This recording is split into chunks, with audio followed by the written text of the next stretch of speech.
Buka mata rohani kami Bapa, sehingga terbuka terang. Sesungguhnya Tuhan sudah mengaruniakan kerajaan yang tidak tergoncangkan. Itu bukan kami hayati setelah kami ke surga, tapi di bumi ini kami telah menerima kerajaan yang tidak tergoncangkan.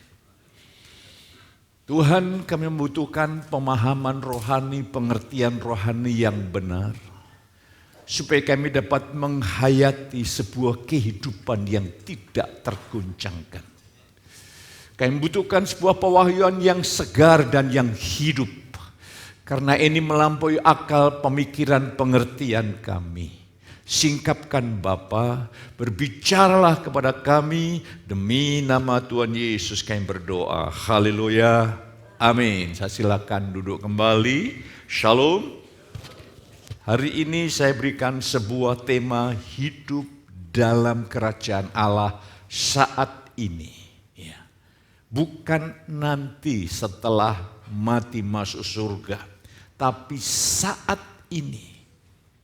Di dunia ini, di mana saudara hidup sehari-hari. Ketika tadi pujian dinaikkan kepada Tuhan, ada satu kata-kata yang meloncat. Ku ada hanya karena kasih-Nya. Ketika saya menaikkan kata-kata itu, langsung Tuhan bicara.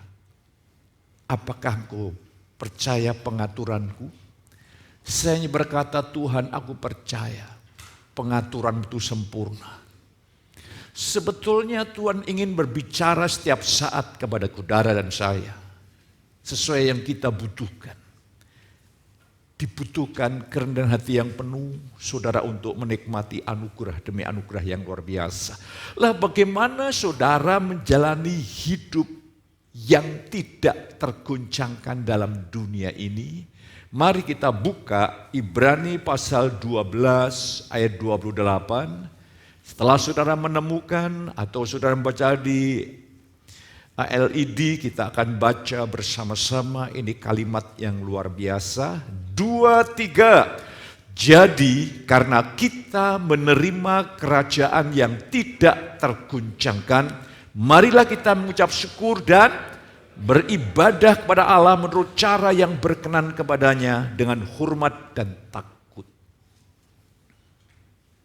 Saudara dan saya perlu penyingkapan rohani.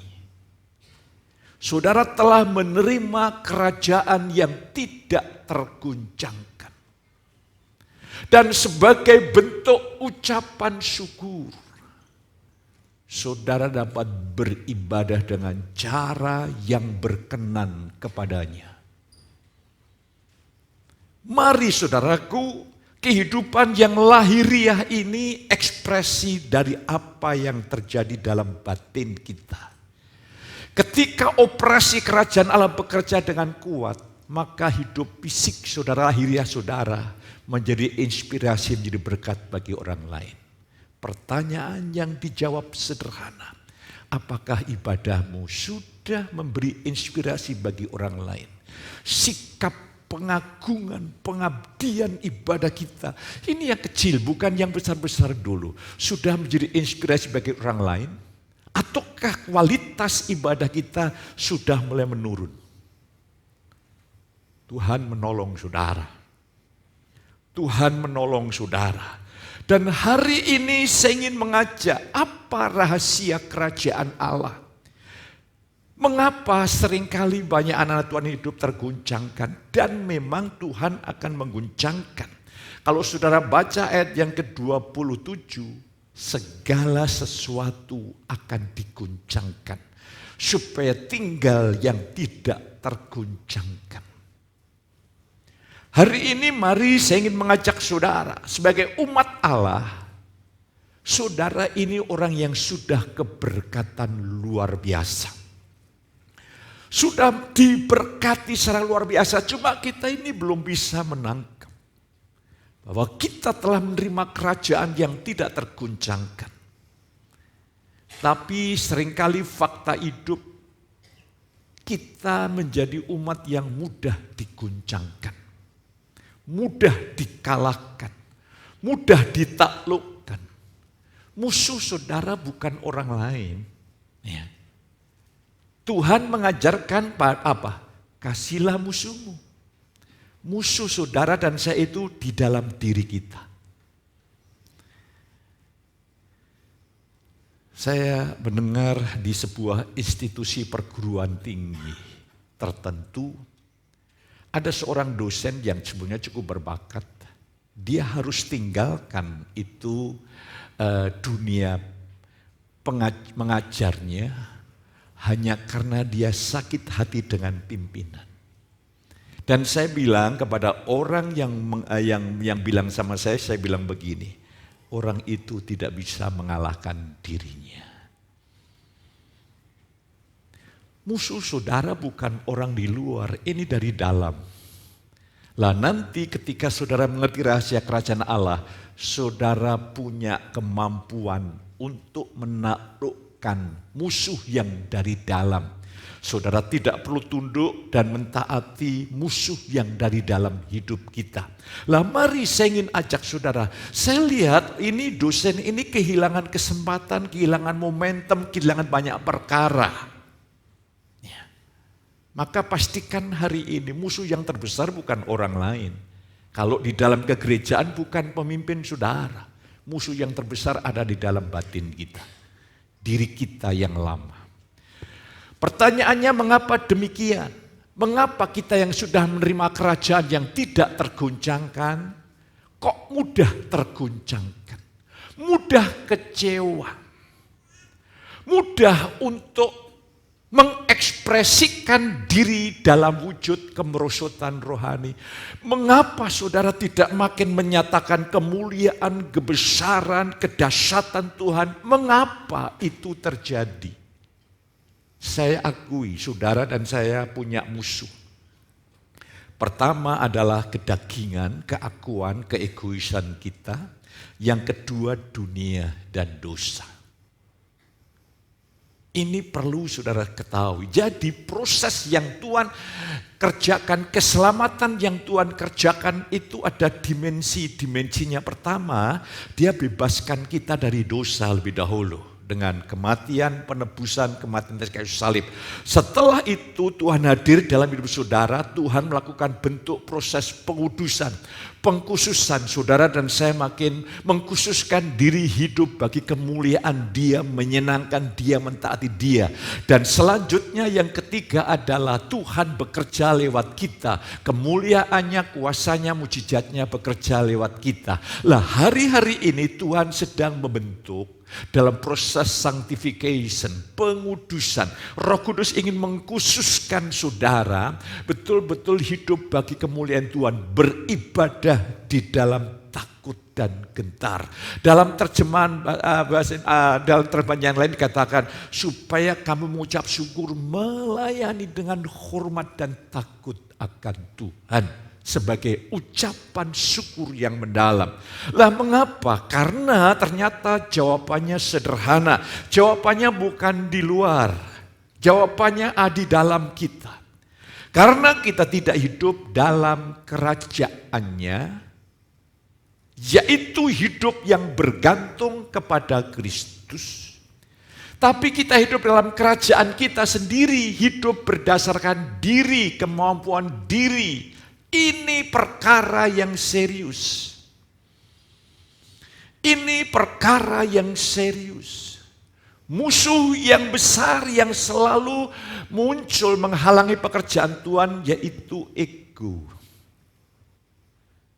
Ketika Tuhan ingin melepaskan kita dari ego, betapa kita berat sekali. Padahal ketika ego kita diangkat, kita akan mengalami kelimpahan Yesus yang luar biasa. Mengalami kedahsyatan Yesus yang luar biasa. Makanya berdoalah Tuhan berikan aku kerendahan hatimu. Ketika Tuhan sedang membentuk, aku relakan Tuhan. Maka saudara akan menjadi seperti yang Dia maksudkan, Dia rencanakan. Lah hari ini mari saya ingin tunjukkan pada saudara tentang kerajaan Allah itu seperti apa, para murid-murid pada waktu Yesus ada di bumi, dia gagal paham, dia salah paham. Mereka mencari wujud kerajaan Allah secara fisik, secara duniawi. Padahal Yesus telah berkali-kali menyatakan nanti di dalam Lukas 17, the kingdom of God is within you. Bukan is among you. Kerajaan Allah itu ada di dalam diri kamu, bukan di antara kamu. Lah hari ini murid-murid gagal paham. Mereka meminta sesuatu yang mereka tidak pahami. Juan langsung menjawabnya lain. Kalau saudara berdoa dan saudara tidak tahu, tidak paham apa yang saudara doakan, Tuhan tidak meresponi. Coba kita akan lihat saudaraku. Kisah Rasul 1 yang ke-6. Maka bertanyalah mereka yang berkumpul di situ. Ini para murid ini. Tuhan, maukah engkau pada masa ini memulihkan kerajaan bagi Israel? Karena dalam perjanjian lama, Mesias itu adalah Mesias politik, Mesias duniawi. Sehingga harapan mereka, Yesus bisa melepaskan mereka dari kekaisaran Romawi. Apa jawab Yesus? Kamu tidak perlu tahu. Kalau kamu menerima Roh Kudus, kamu menerima dunamos, menerima kuasa. Lah hari ini saudaraku, tanpa sadar kita ini juga sedang membangun kerajaan Allah di bumi. Nanti saya ingin tunjukkan betapa fatalnya saudaraku. Nanti saya ingin ajak saudara untuk melihat. Mereka meminta sesuatu yang mereka tidak pahami atau dalam konsep agama Yahudi.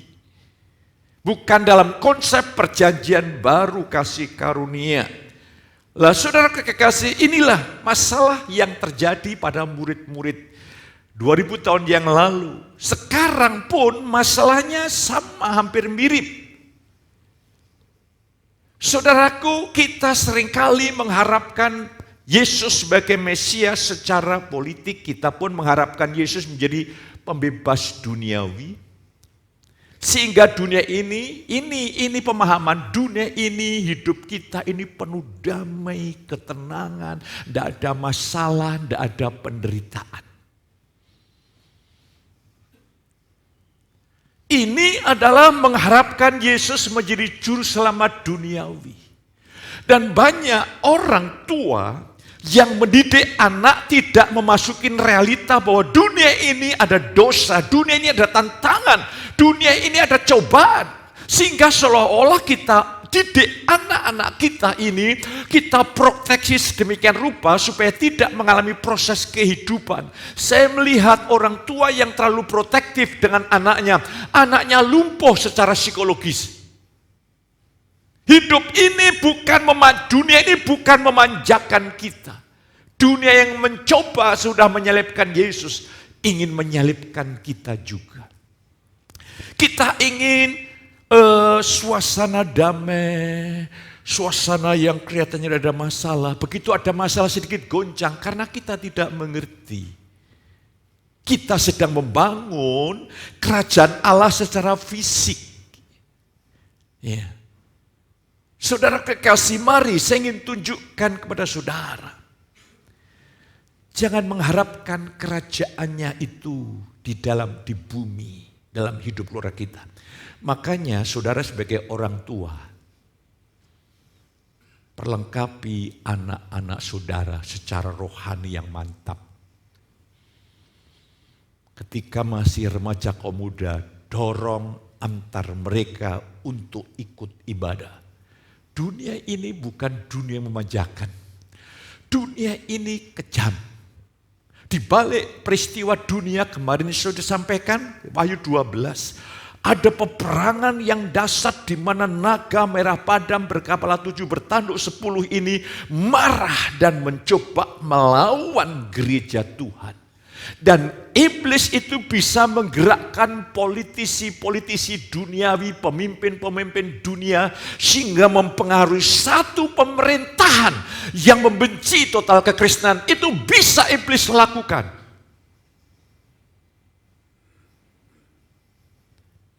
Tapi Tuhan menjanjikan kepada kita kerajaan yang tidak tergoncangkan.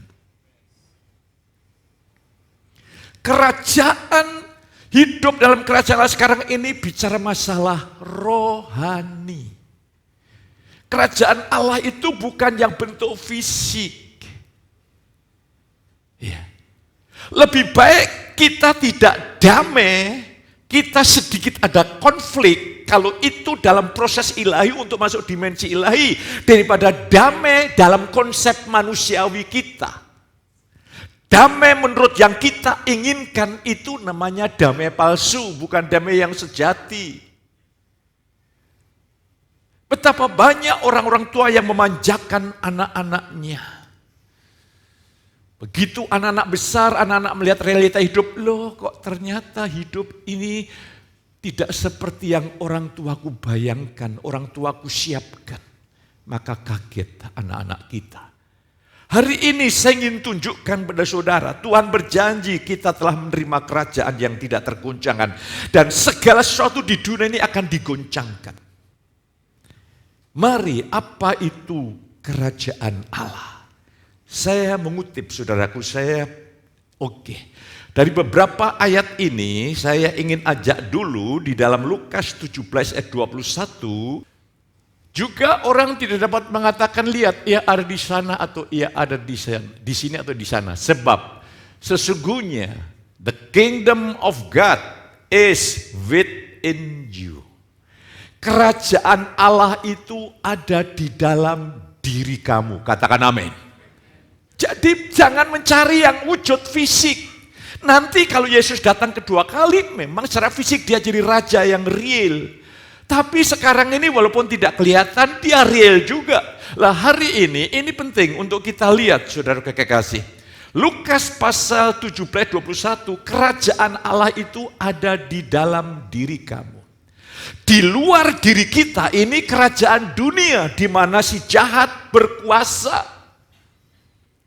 Makanya orang Kristen harus diperlengkapi untuk memiliki iman yang teguh, iman yang kokoh. Bahwa sesungguhnya kita ada dalam dunia yang sudah dipengaruhi oleh roh jahat. Iblis memperangkap mereka, betapa perangkap, memasang perangkap untuk menggiring anak-anak Tuhan berhenti mengabdi kepada Yesus. Untuk mempengaruhi anak Tuhan untuk hidup semuanya sendiri, mencari kepuasan sendiri, bukan mencari kepuasan bagi Dia.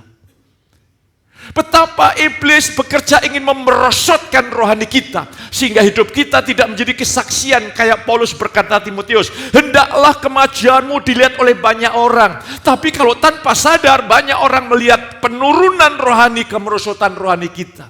Ini hubungannya dengan tanggung jawab kita bagi kebun anggur Bapa. Hari ini mari kita lihat poin ini. Jadi di dalam batin kita ada kerajaan Allah. Nanti saya ingin jelaskan. Terus selanjutnya saudaraku, di dalam 1 Korintus 4 ayat 20. Oke, kita baca bersama-sama 2-3. Sebab kerajaan Allah bukan terdiri dari apa? Tapi kuasa itu dari kata dunamos. Itu ability, power, itu kemampuan ilahi yang diwariskan. Jadi saudaraku, kalau saudara hidup dalam kerajaan Allah itu bukan saudara hanya memunculkan wacana tentang Alkitab, isi Alkitab. Saudara menunjukkan kuasa Allah. Bahwa kuasa Allah yang sudah mengubah hidup saya, kuasa yang sama akan mampu mengubah orang yang mendengar apa yang saya katakan. Ini jelas. Kita bukan orang yang sedang berwacana. Awas saudaraku, bukan awas, ini mendorong saudara.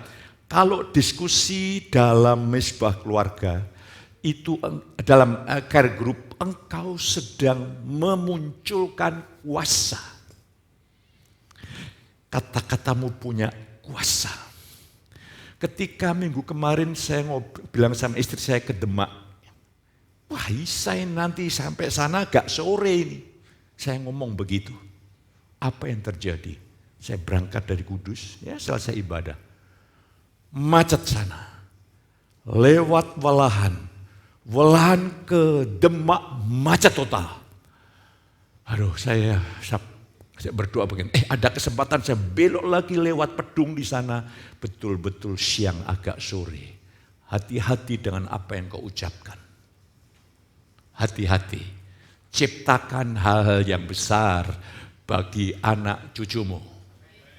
Perkatakan hal-hal yang baik untuk pasanganmu. Supaya konsep dunia tidak bermunculan, makin tua makin aneh bukan, makin tua makin menjadi penurut di hadapan Allah. Perkataan kita ini ada kuasa terus. Jadi saudaraku, kita ini bukan orang yang sedang berwacana, kita ini sedang mendemonstrasikan kuasa. Kata-kata saya punya kuasa, kalau kuasa itu telah mengubah hidup saya. Berarti saya pun mengalami peperangan rohani. Melawan yang namanya ego. Waduh saudaraku.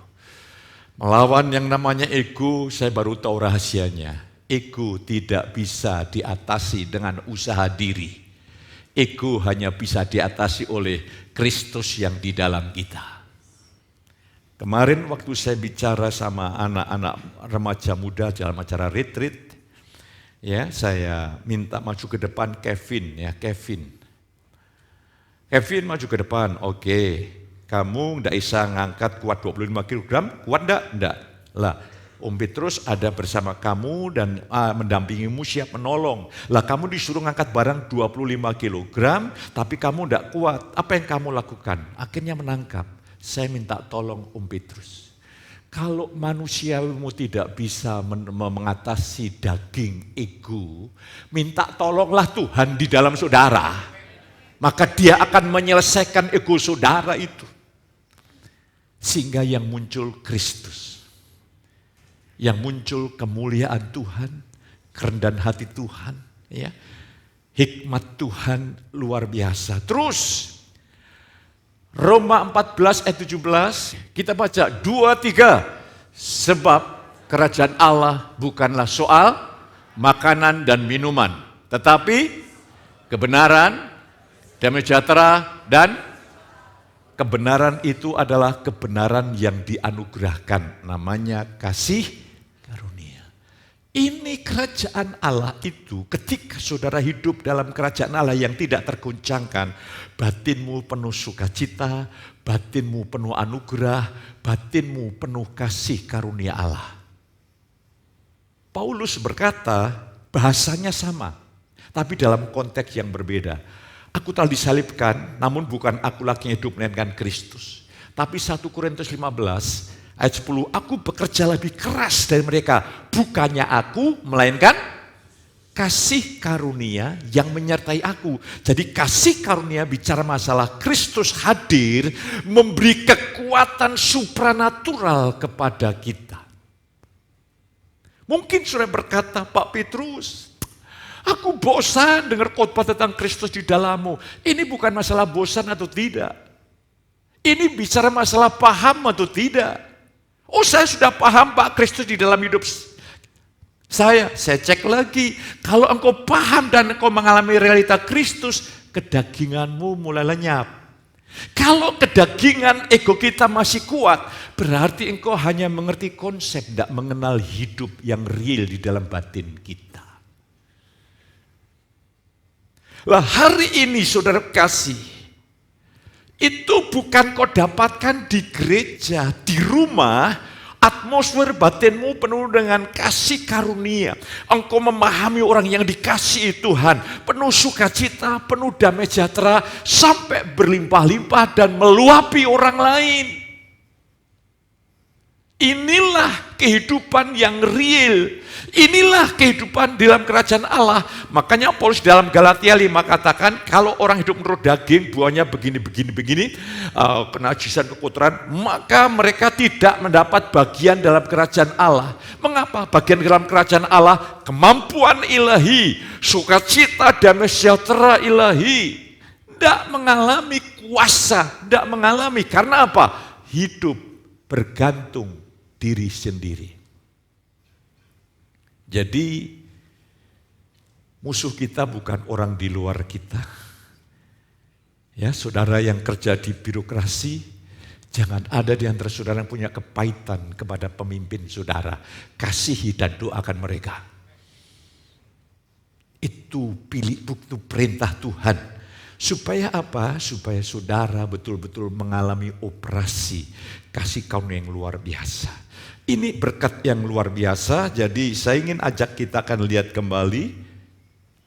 Paulus berdoa kepada jemaat Efesus supaya roh Tuhan menguatkan dan meneguhkan batin mereka, sehingga Kristus berdaulat berkuasa penuh atas hidup mereka.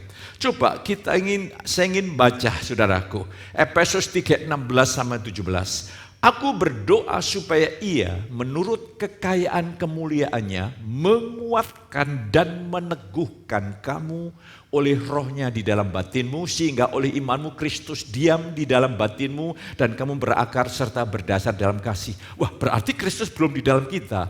Kristus tinggal di dalam kita, artinya Kristus tinggal berdaulat, bekerja, memiliki hidup kita. Itu maksudnya. Paulus doa, dia tidak berkata begini, hei jemaat, nikmati ibadah yang menyenangkan. No. Banyak kita levelnya menikmati ibadah yang menyenangkan.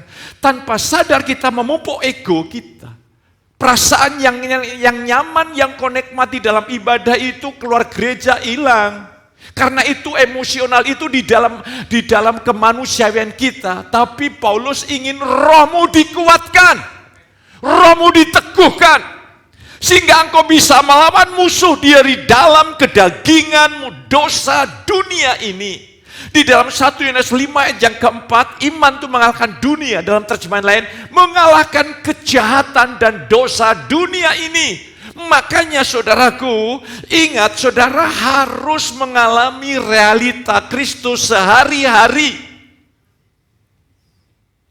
Saudara dikuatkan batin saudara, sehingga imanmu makin kuat, makin kokoh, makin teguh. Saudara tidak gampang menyerah dengan kedagingan yang mencoba untuk memusuhi kita, dosa yang mencoba musuhi kita. Itu butuh batin yang kuat. Manusia baru saudara, yang lama sudah. Manusia baru saudara itu adalah sudah mati bagi dosa, hidup bagi Allah. Nah, engkau butuh kekuatan yang baru. Kekuatan yang baru, ibadah butuh kekuatan yang baru. Supaya apa? Supaya manusia barumu bisa menaklukkan musuh-musuh yang ada tadi. Kalau tidak, ibadah ini bisa mengganggu kerohanian saudara. Mengapa? Karena engkau berpikir begini, engkau hanya menikmati hadirat Tuhan di gereja. Di gereja tidak ada masalah, di rumah tanggamu, di tempat bisnismu, di tempat kerjamu, engkau harus bisa merasakan Yesus di sana. Dan engkau sehari-hari bersama dengan Tuhan, di tengah-tengah cobaan, godaan, masalah, engkau selalu yakin tidak ada yang lebih dipentingkan daripada Kristus di dalammu adalah pengharapan akan kemuliaan. Mari saya ingin ajak saudara untuk melihat kebenaran ini. Itulah kerajaan Allah, yaitu Kristus Sang Raja, tinggal dalam hidup saudara dan hidup saya, dan menuntun kita dari dalam hati. Hidup yang saleh itu tidak harus jadi full timer, jadi hamba Tuhan full timer. Hidup yang saleh itu saudara bisa alami semua. Engkau melakukan kegiatan sehari-hari. Sekali lagi, saudara melakukan kegiatan sehari-hari. dipimpin oleh Sang Raja dari dalam. Katakan amin. Ini arti rohani. Ini arti ilahi. Tuhan menuntun bagaimana? Lewat hati nurani, lewat intuisi. Orang berkata begini, hati nurani itu kan sesuai dengan pendidikan yang terima dari keluarga yang suka berbuat kasar, berkata-kata yang tidak senonoh. Ketika mereka anak-anaknya berkata yang tidak sewajarnya, tidak merasa bersalah. Saudaraku, hati nurani ini bukan diisi oleh pendidikan yang ada, lingkungan yang ada. Hati nurani ini didiami oleh Yesus. Dan Tuhan ingin berbicara lewat hati nurani, lewat intuisi kita. Dan saudara mengikuti dari dalam. Itu baru saudara mengalami yang buat engkau mau dan mampu. Mari hari ini hidup di luar Kristus. Dunia ini, iblis telah memasang perangkap, tapi jangan takut. Fokus kita kepada Yesus yang di dalam kita. Tapi peperangan itu real, jemaat. Dua saja hari ini. Engkau dalam posisi berkemenangan atau kalah. Kalau menang, ekspresi hidupmu adalah kemuliaan Yesus. Engkau telah menerima kerajaan Allah yang tidak tergoncangkan. Beribadahlah dengan penuh hormat di hadapan Allah. Lakukan ibadah yang terbaik. Karena kita beribadah kepada Raja di atas segala raja.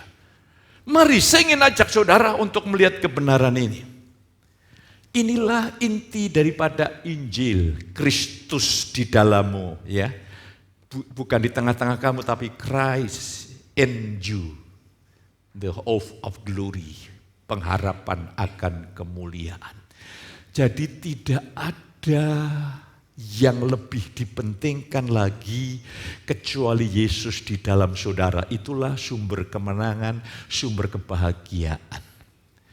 Nanti saya ingin jelaskan, sebetulnya saudara tidak perlu digoncangkan, diganggu, diikat, dipikat hal-hal di luar kita, tidak perlu lagi. Tidak perlu lagi, nanti saya ingin tunjukkan ayat-ayatnya supaya saudara paham, punya keyakinan.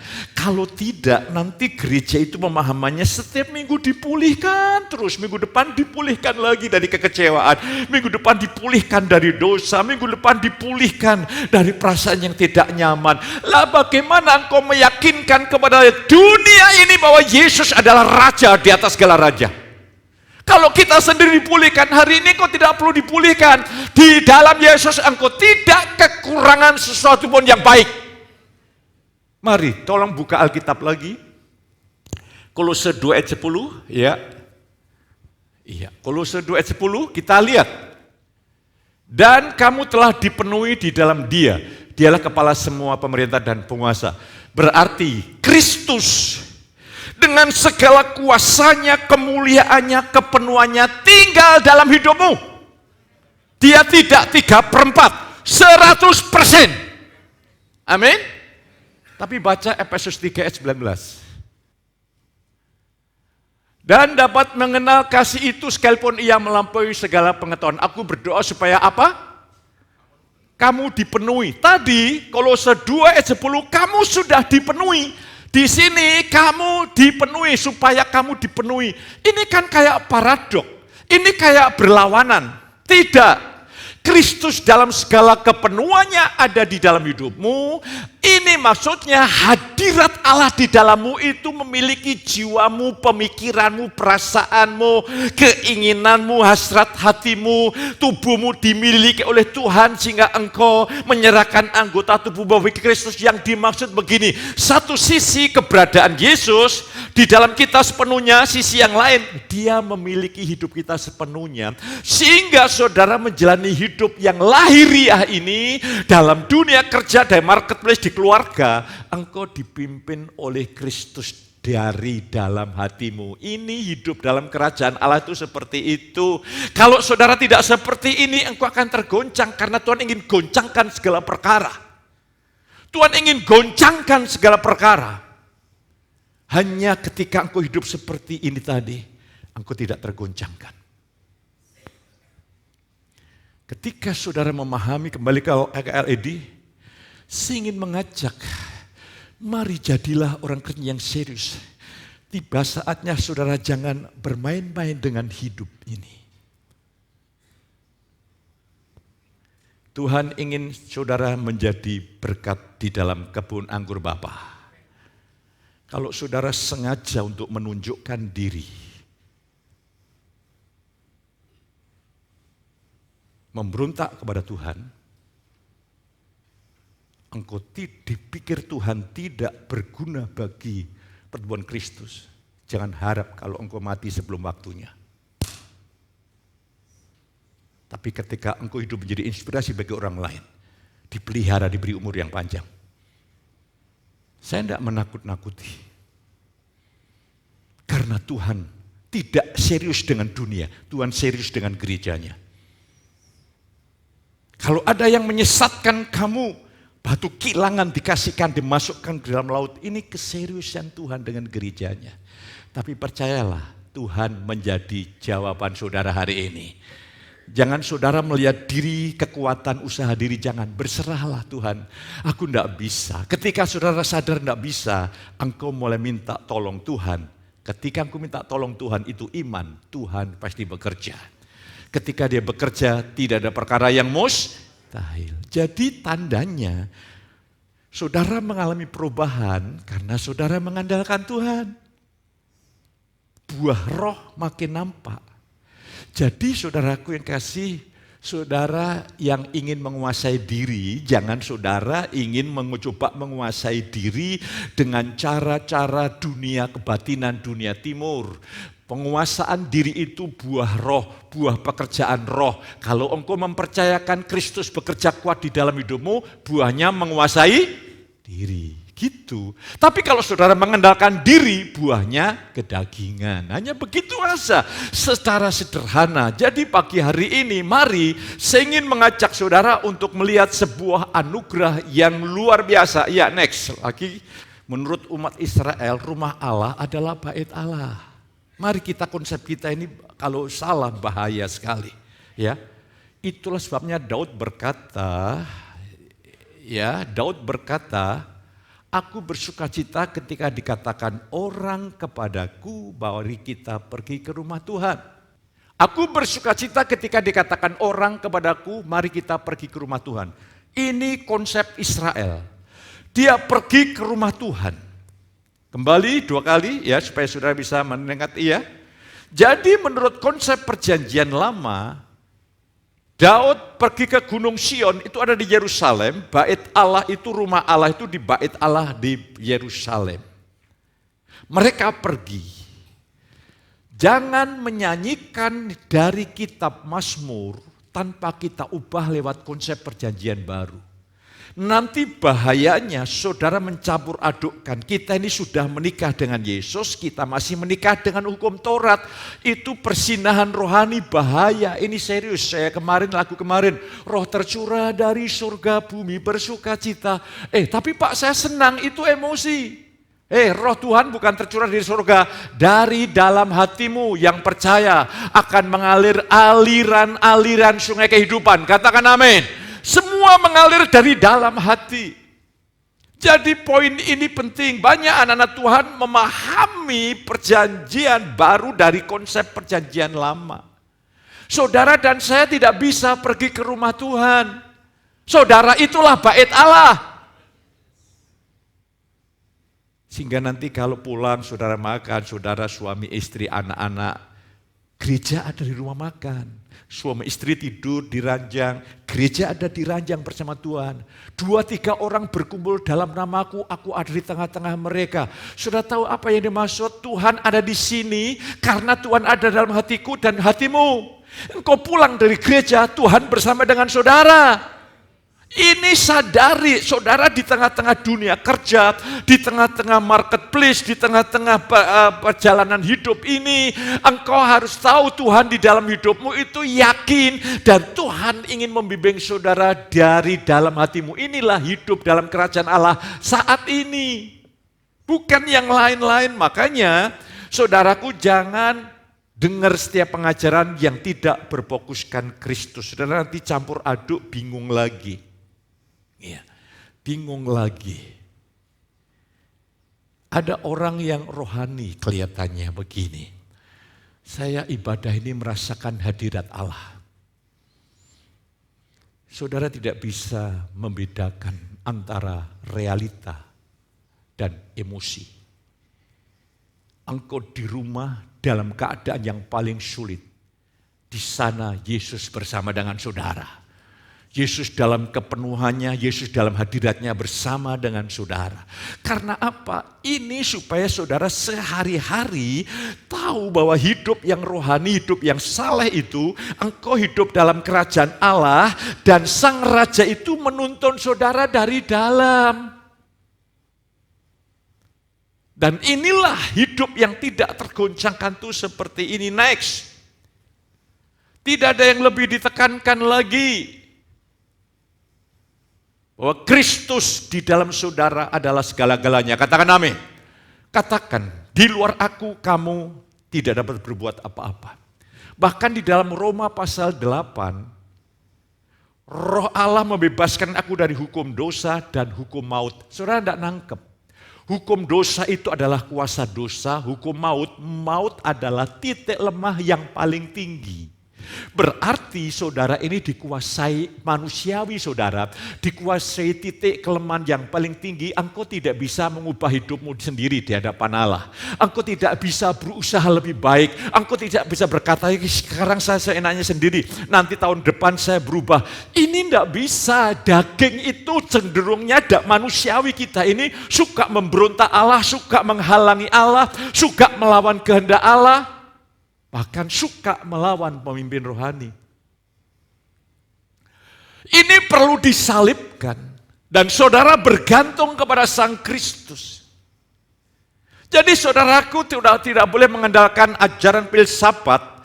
Yang mana ajaran-ajaran yang mendorong umat Tuhan untuk berjuang dengan segala kekuatannya. Untuk melakukan kehendak Allah. Itu agama tanpa Tuhan. Agama yang dengan Tuhan, Alkitab berkata, Tuhan yang memanggil kamu adalah setia, Tuhan akan menggenapinya. Lah, hari ini saudaraku, karena kita menyanyikan Mazmur ini 122 dengan cara yang benar, maka saudara berkata gini, betapa senangnya hatiku ketika semua jemaat berkata, kita adalah bait Allah. Sehingga saudara berfungsi sebagai bait Allah. Apa itu bait Allah? Bait adalah tempat Tuhan hadir, Tuhan berkarya, bertindak dari dalam bait Allah, keluar dari bait Allah. Itu artinya fungsi bait Allah sehari-hari. Ya, jadi kita tidak boleh andalkan apapun di luar diri kita, kecuali Yesus. 1 Korintus 3:16, tidak tahukah bahwa tubuhmu adalah bait Allah? Bagi setiap orang percaya, Yesus menjadi sumber kepuasan, kebahagiaan, dan kemenangan selama-lamanya.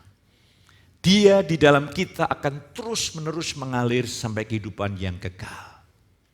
Mari saya ingin tunjukkan beberapa ayat ini, membuktikan bahwa Yesus di dalam saudara, itulah sumber. Yohanes 4 ayat 14, tetapi barang siapa minum air yang akan kuberikan kepadanya, ini kepada wanita Samaria itu, ia tidak akan haus untuk selama-lamanya. Sebaliknya, air yang akan kuberikan kepadanya akan menjadi apa? Mata air yang air dalam darinya yang terus menerus mengalir sampai hidup yang kekal. Jadi aliran air itu mengalir bukan karena engkau menyanyi.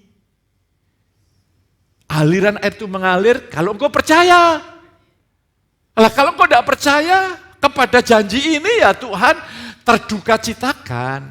Jadi sebetulnya saudara ini, jiwamu ini dikenyangkan, jiwamu dipuaskan hanya oleh Tuhan. Engkau tidak butuh dikuatkan oleh hal-hal di luar diri kita. Sehingga mulai hari ini engkau orang Kristen yang kokoh, yang teguh, yang tidak tergoncangkan. Kita tidak mengharapkan hal dari dunia ini sebagai sumber kekuatan, kepuasan, kebahagiaan. Yesus di dalammu sumber. Di dalam Yohanes 6 ayat 35, dia berkata seperti tidak usah jadi. Kalau barang siapa datang kepadaku, ia tidak akan haus. Barang siapa percaya kepadaku, dia akan kukenyangkan. Barang siapa percaya kepadaku, ia tidak akan haus. Jiwamu ini betapa haus. Perkara-perkara dunia ini, kalau tidak jiwa kita dijamah oleh roh Tuhan, jiwa kita ini hanya ingin mendambakan hal-hal di luar Tuhan. Tapi di situ Tuhan menyingkapkan, kalau orang datang kepadaku, aku roti hidup, aku akan kenyangkan.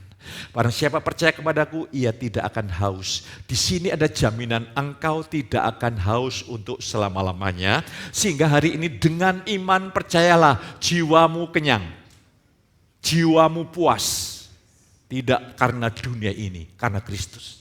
Sehingga engkau bukan orang yang gampang meringkuk, gampang lemah, tertekan, depresi. Lah kapan saudara ini sudah ikut Tuhan bukan seminggu loh. Ada yang 10 tahun, ada yang 15 tahun. Kapan kuatnya? Mulai pagi hari ini. Engkau bisa meyakinkan pada dunia bahwa Yesus Raja segala Raja. Dia berkuasa mengubah saya, dia bisa berkuasa mengubah hidupmu. Inilah inti perjanjian baru. Dahsyat saudaraku yang kekasih. Dahsyat sekali. Jadi mari jangan bangun kerajaan Allah di dalam keluargamu yang sekarang secara kasat mata penuh keharmonisan, cocok. Tapi Alkitabiah. Lah, Alkitabiah adalah ketika suami hanya ingin mencari perkenanan Tuhan, istri hanya mencari perkenanan Tuhan, suami istri tidak sedang mewujudkan egonya, kerajaan Allah dalam rumah tanggamu. Otomatis sederhana sekali. Lah, hari ini saya ingin mengajak terus selanjutnya Yohanes 7 ayat 38. Iya, berkata seperti ini. Dikatakan di sini, barang siapa percaya kepadaku seperti yang dikatakan oleh kitab suci, dari dalam hatinya apa? Akan dikatakan aliran-aliran, itu bentuk jamak. Jadi dari dalam hatimu ini bukan dari surga loh. Ingat, Kristus di dalam saudara. Dan Kristus akan mengalirkan kelimpahan, sukacita, damai, kuasa, keyakinan. Sehingga engkau akan melimpah keluar, engkau mudah meyakinkan orang lain. Lah bagaimana saya meyakinkan orang lain tapi saya sendiri tidak yakin? Bagaimana saya berkata kepada saudara Tuhan itu adalah penolong yang bisa diandalkan kalau saya tidak mengalami realitanya. Di tengah kebutuhan yang memuncak, saya tidak pernah datang pada jemaat dan minta. Supaya iman saya dibangun di atas anugerah Tuhan dan jemaat pun akan mengalami hal yang sama. Itu tujuan saya. Bukan untuk kebanggaan, kemegahan diri, tidak ada. Semua bagi kemuliaan nama Tuhan. Jadi semuanya bersumber dari Yesus di dalam saudara. Jadi ini pentingnya saudara setiap hari datang pada Yesus. Lah pentingnya ibadah adalah, ibadah itu ucapan syukur. Engkau beribadah dengan takut dan hormat, dengan sepenuh totalitas. Jangan ibadah yang sembarangan asal-asalan. Engkau harus tingkatkan kualitas ibadahmu. Tunjukkan kepada sahabat-sahabatmu, engkau seorang yang sedang on fire. Orang yang sedang menyala-nyala. Karena ingat, leadership is influence. Leadership is not position. Kepemimpinan di dalam kerajaan Allah itu bicara masalah pengaruh, bukan posisi. Kalau engkau punya pengaruh yang jelek, kau perhitungkan di hadapan Tuhan. Tapi kalau engkau pengaruhmu baik, menguatkan orang lain, menginspirasi orang lain, diperhitungkan oleh Tuhan. segelas air putih yang kau berikan karena namaku, itu tidak pernah hilang pahalanya di surga. Jadi ketika ini saya melihat ini, oh betapa seriusnya kita harus hidup. Saya tidak ingin satupun menjadi korban dari naga merah padam berkepala 7 bertanduk 10. Dia ingin menyerang hidupmu, menyerang ekonomimu, menyerang kesehatanmu, menyerang anak-anakmu. Saudaraku kita ini orang gagah lumpuh. Anugerah Allah dicabut, terjadi masalah dengan anak kita bisa lumpuh batin kita. Tapi kalau saudara hidup dalam pimpinan Tuhan, keluargamu ada dalam tanggung jawab Sang Raja sebagai pokok anggur. Mari, ini saya tidak sedang menyampaikan pengajaran yang bersifat penghiburan. Saya sedang menunjukkan ini rahasia bagaimana hidup di dunia berdampak kepada kekekalan. Saya terus mengalami anugerah demi anugerah, perubahan demi perubahan. Iya, hari ini mari andalkan Yesus yang di dalam saudara. Itu lebih di atas segala-galanya. Jangan yang lain. Jangan yang lain. Kasih, jadi saudara harus dengan iman. Kasih Allah telah dicurahkan dalam hati kita oleh Roh Kudus. Katakan amin. Tapi Pak, kan saya merasa kering, saya merasa lemah. Saudara terima bukan dengan perasaan. Ingat, iman itu tidak ada hubungannya dengan perasaan. Iman itu hidup dengan kenyataan. Kenyataannya Roh Kudus sudah mencurahkan kasih Allah. Dan biarlah kasih Allah memiliki hatimu.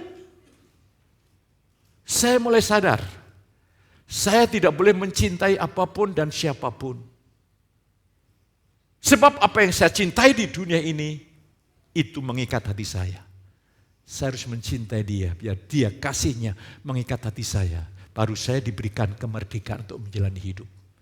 Saya belajar, saya minta anugerah kekuatan rahmat Tuhan yang luar biasa. Hari ini, tanggalkan semua bentuk ikatan dan pikatan dari dunia. Entah itu barang, entah itu manusia. Tanggalkan. Biarlah hatimu hanya ada Yesus. Sampai titik terakhir saya bilang sama Tuhan, Tuhan, di dunia ini hanya ada 2. Yang pertama Engkau, yang kedua janjimu. Itu yang saya pegang. Karena Engkau hanya menggenapi apa yang Tuhan janjikan, Engkau tidak pernah menggenapi apa yang saya inginkan. Ketika saya yang pertama Engkau segala-galanya, janjimu itu adalah jaminan. Maka saudara bisa berdiri teguh meyakinkan kepada dunia, Yesus yang saudara dan saya sembah layani adalah Raja di atas segala Raja, Tuhan di atas segala Tuhan, punya otoritas di surga dan di bumi. Maka saudara berdiri dengan kokoh. Saudaraku, bukan berarti tidak ada pencobaan. Tidak ada. Dan yang terakhir,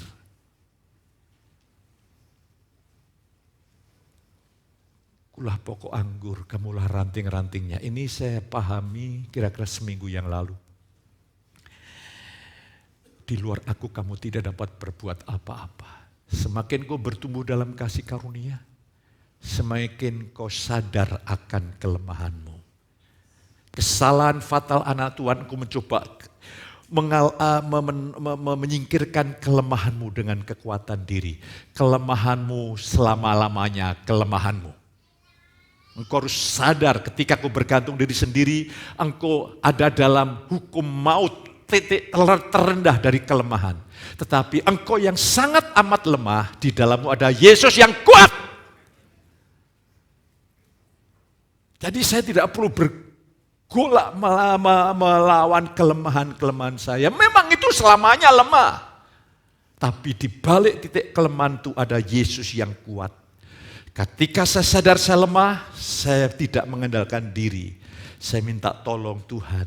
Ketika Tuhan bertindak, buahnya itu kasih, sukacita, damai sejahtera, kekudusan, kebenaran, kemuliaan. Ya, begitu mulia dan luar biasa. Mari saya ingin dalam prinsip Alkitab, bapak-bapak harus bangkit. Engkau tidak katakan amin, saya aminkan sendiri. Bapak-bapak harus bangkit. Saya mengunjungi jemaat saya dari Demak.